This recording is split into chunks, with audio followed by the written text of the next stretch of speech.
It's time for Talk of Champions again. He's Tyler Watts of the Watts Agency and the Crimson Tide Sports Network. I'm Jim Dunaway. Alabama beats LSU. It's off to the Bluegrass State in Kentucky this week, 11 a.m. game. We'll talk about the last game, Kentucky, and the rest of the season with Tyler Watts. Quick trivia question. One of us lived in Lexington, Kentucky for 2 years. Was it you? It was not me. It was me. I got the trivia question. What's my prize? What's my prize? Go Big Blue, right? Yeah, it was fun. It was so much different up there during basketball season than here, and so much different during football season. What was the seating capacity at Kroger Field or whatever? It was Commonwealth Stadium back then, and I think it was right at 70,000. 69,000. Well, it's only 63 now, so you sure about your numbers? I do. I think they reduced it. They couldn't fill it up, so they took some I think they down. took some seats off. I think it was 70,000. They probably had to take material and put it into Rupp Arena or something, didn't they? It is a beautiful city and a great trip. I'm just disappointed that the game came this late in the year, because the Alabama fans back in the day, the rare trip to Lexington, they only race at Keeneland, the horse track there, the oldest horse track in the United States. They only raced 2 weeks in the spring, 2 weeks in the fall, and you could catch an Alabama trip up there with a Kentucky night game in Keeneland racing during the day. It was just a fantastic Saturday. Keeneland racing's already ended. How many times did that happen, though? Just about they've only played 40 times in the history of the programs. When an Alabama was coming to town, they knew so many fans were coming. They liked it when it timed out that way, because those horses aren't doing anything. Get them out of the pasture and line them up. Let's go. Roll. Tell us about the Watts Agency. We'll get into the Alabama Thoroughbreds. They had a great game against LSU. A lot is going on in the insurance world right now, as it is in the entire economy, and your pocketbook is suffering as a result of it. So use us to help finance and pay for those Christmas presents this year, and look us up at the Tyler Watts Insurance Agency. You can call us at 205-822-5477, or look us up online at tylerwattsinsurance.com. You cannot talk about this team right now or the win against LSU without starting with Jalen Milroe. He has been a huge improvement over the course of the season, as what you would expect. But it is always good to see a guy go through the ups and downs of a season, make a lot of mistakes, have a lot of ups as well, have a lot of fan fighting back saying, hey, you're not good enough to play. He's ignored it all. He's continued to get better and better every single week. He's taken the criticism and coaching in stride. He's applied it. He's gotten better as a result. Mentally and physically, he's processing much quicker, much better quarterback. He is starting to develop over the last, I honestly would say, second half of the Tennessee game throughout the LSU game, completely different quarterback than what we've seen beforehand. Is there a chance that something just snaps, or you're just pushed into a corner and you have to fight your way out of the corner, like maybe it was at halftime at Tennessee, that at some point you're like, you just revert to survival mentality, and that fit Jalen Milroe's game, whatever it took. I still go back to Texas. It looked like he was a reluctant runner. Yes. And then against LSU in the second half against Tennessee, he looked like he invited the opportunity to run. More so against LSU than anybody else. But one thing that you can't take away, the competitive nature of him, of not quitting, not giving up, back against the wall against Texas. He's about to get pulled, and he plays outstanding the remainder of that second half, as he has every second half of this season. But this is the first week versus LSU where it was, I'm going to make a decision, 1-2, not there, and pulling it down and running it. And instead of continuing to look for receivers downfield as he was going towards the line of scrimmage and dumping it off, he said, I got 10 yards right here, I'm going to take it. And he turned those 10-yard runs into 20, 30-yard runs as a result of that. That's been the missing piece of this entire puzzle, is implementing his abilities in the running game. You don't have to necessarily do it 10, 12 times a game, but just do it when they take away your receivers. Before we get too far away from Jalen Milroe's running success, I want to give a little tip of the cap to a couple of guys. Jermaine Burton on that block that freed him up, blocked the edge, got the touchdown run. The one that Gary Danielson bragged on? Yeah, I mean, but Jermaine Burton's a guy who doesn't. You think he's selfish? That was an unselfish play. It was. I mean, most receivers are considered selfish. Jermaine Burton is a loud guy. How about not physical in the blocking scheme? That's probably more fair. A lot of them don't like to block. Well, it's Jermaine Burton stuck his nose in there and helped win the football game. He did. He and Niblack, and he didn't appear to run his mouth as much this week, which was nice. He's going to have his hands full this week in Kentucky because they have a DB who loves to jaw. and I anticipate at some point they'll have words. But it was fun to watch him. He is kind of settling into that role. He's a really good talent. And they're finding ways to give him the ball. But as Jalen Milroe has success, as a running game has success, he's going to have more success. So him contributing to that running attack and doing his job only frees him up a play or two later. But I'm correct about this, I believe, and you tell me if I am or not. If you go back to Julio Jones and all these first-round draft picks, even little Devontae Smith, they were all elite blockers on the edge. They mix it up. They were not scared to stick their nose in there and mix it up. And blocking is 100% effort and not a whole lot more. It's just getting after it, moving your feet, and not quitting. And there's going to be times when you somebody gets the best of you, but a majority of it is just your effort. And it's appreciated in the locker room. It's appreciated in film study. So tell me about that. When you're watching film. Yeah, you fellas, guys on the field who give effort, even if they're not as good, you have a respect for them. And in a football locker room, respect is everything. If you appreciate and respect a guy, you'll go to battle with him and you trust him. But if you don't trust him. And when you don't have trust in your locker room and in your huddle, you don't have chemistry, you don't have success. Let me tell you who I'm falling in love with for the effort reason, because he picked up a blitz the other night against LSU, but Jam Miller. There's been times this year and a little bit of last year since Najee that the ability to get physical and stop someone who's rushing the quarterback and just stand them up. Sometimes it's been a little Olay effort to me. He stuck his nose in there, and it turned into a successful play. Well, and honestly, that's in the first quarter of the season, that was really a struggle with all the running backs of picking up, being in the right place, but still getting run over. They weren't physical enough. So it is good. And I think that this coaching staff wants to implement Jam Miller more into their schemes. We're seeing that with a lot of guys, quite honestly, finding what these guys are capable of doing, put them in certain situations and letting them get after it. But obviously, he has a high ceiling. They think a lot of him. And for a young guy to come on campus and be able to participate and play the way he is and stick his nose in there, that speaks volumes. Okay, think about it while I tell everybody about mybookie.ag, about how many different offensive coordinators you had in your time. Okay.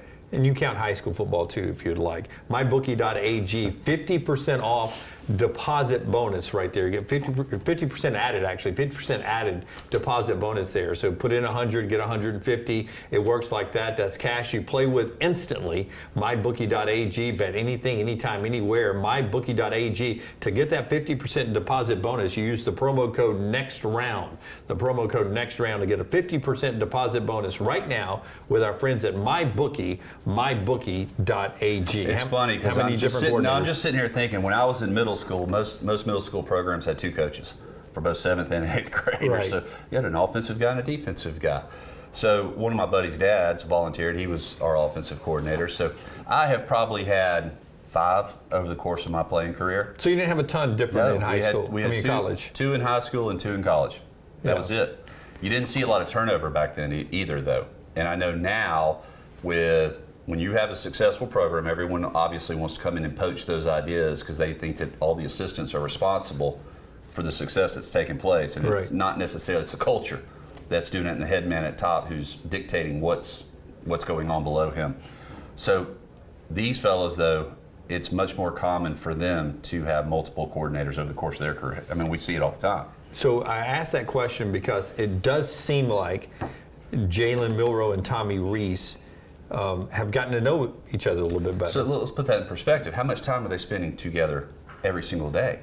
It's 4 or 5 hours a day, 5-6 days a week that they are talking to each other. And it's more listening than it is discussion. Right. But there is a good bit of discussion of what were you thinking here? It's us understanding what each other thinks, kind of like a marriage.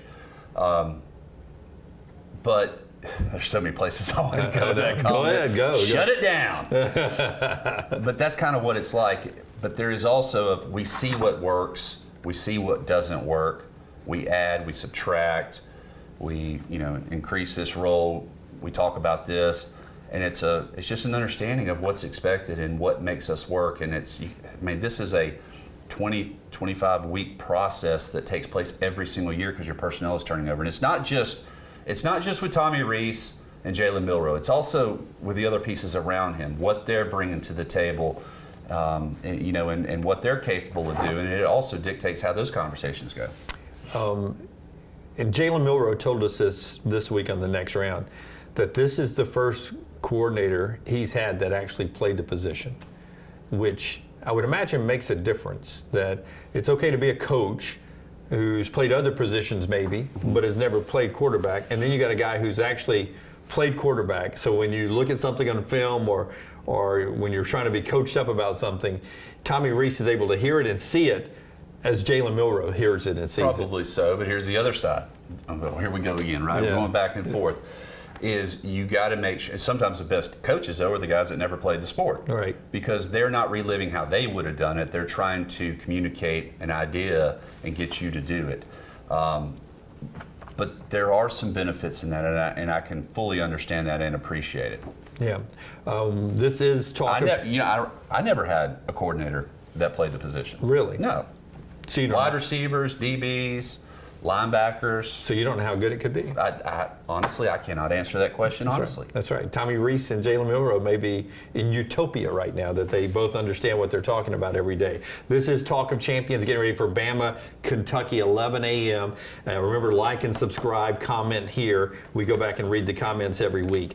I do want to ask you about another takeaway from the LSU win, because it does feel like now every Alabama fan just has forgotten any bad spot that's happened this year. It seems like Alabama's fixed, everything is shored up, and it's off to the college football playoffs. We gave up 28 points against a team that's averaging 47 on the year. We scored in the first half.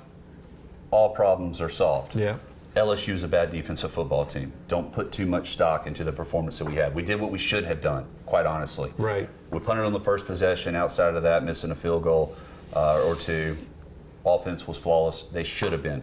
LSU, I don't know what's going on with their roster. They don't have enough numbers on the defensive front. Their linebackers are undersized, and their DBs can't tackle in space. So we did what we should have done. But I still think that that's a step in the right direction, because it very well could have been falling back into your old habits and characteristics of not performing in the first half. We didn't do that, though. And I say we, the Alabama offense, did not do that. So that's a step in the right direction. I fully anticipate, now with that hurdle over, for this team to be locked in and solely focused on the next 3 weeks in getting to Atlanta. All right, 11 a.m. in Lexington against Kentucky. It's a trap game. Well, It's a trap game. I'm just saying, Tennessee was billed up as a revenge game against a rival. LSU, revenge game against what many of the younger folks call a rival. I would call it a rival too. Now it's Kentucky on the road, 11 a.m. I was very concerned about the LSU game last week. I knew that Jaden Daniels was going to cause a lot of problems because of his talent and his ability, and he's amazing. He is amazing. He makes it look so easy. Y'all, that guy is next to impossible to bring down. Giving up 28 points to that offense was very impressive. But I felt also, if we could get over LSU, we would get zoned in and we would go out here and dominate Kentucky. Had we lost against LSU, I think this would have been a struggle. Okay, so one thing that Kentucky likes to do is they like to run the football. yeah. That is a Mark Stoops DNA kind of thing. Alabama, defensively, I think is pretty good against the run, right? Mm-hmm. What makes them so good against the run? Just their ability to stalemate up front. You know, the defensive line has done a really good job, and they progressed over the course of the year of being able to hit you, keep an eye on what's going on around you, and then shed you as the runner comes either to your right or your left. So they're not just playing one gap, they're playing two gaps. And it really puts a ton of pressure, because you're not going to move them because they're so big. And if they can just stalemate that line of scrimmage, keep you from getting up to the linebackers, and then they still have the strength to be able to shed you and clog things up, keep you from bouncing to the outside, that's a tough day on a running back in an offensive scheme that likes to run the football.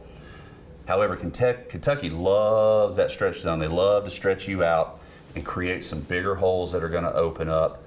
And then these running backs are so good stretching it, finding a cutback lane. You over pursue, you get out of your spacing from your next guy, they're going to exploit that. Yeah, Ray Davis is a legit threat there. Leary's had some success at quarterback. Tough place to play coming up 11 o'clock there at Kroger Field in Lexington. Our friends at Roback want to remind you that you can get, in fact, I'm going to do this weekend, get some hoodies in.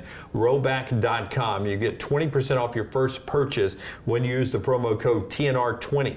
TNR20 is the promo code. Get you 20% off your first purchase right there at Roback.com. Great hoodies, great golf shirts, wonderful gifts for the holiday season, some great pants and such like that. Roback.com, promo code TNR20 for 20% off. What are we not talking about with this team?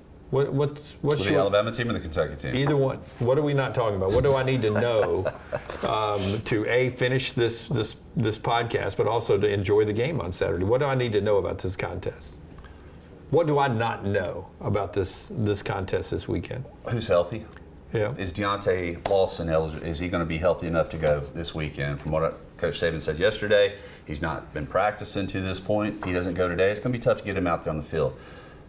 The good thing about it is that Jahad Campbell has played enough in that specific role next to Trez Marshall that we should be okay. I hope so. I hope so. When you say that, because he's the guy that gets everybody in the right spot, right? Gets everybody in the right spot, but even more importantly than that, he's aggressive. He's recognizing things really quickly. He's aggressive. He's a great run stopper. He's also versatile in getting out in the pass. And one thing we don't talk about with Kentucky is how they love to utilize their running backs in the passing game. They create mismatches versus linebackers, defensive ends. Chris Braswell, whether it be a linebacker or whomever, they love to get them out in space, and they're pretty good at catching the ball. Probably as good as their receivers. Yeah.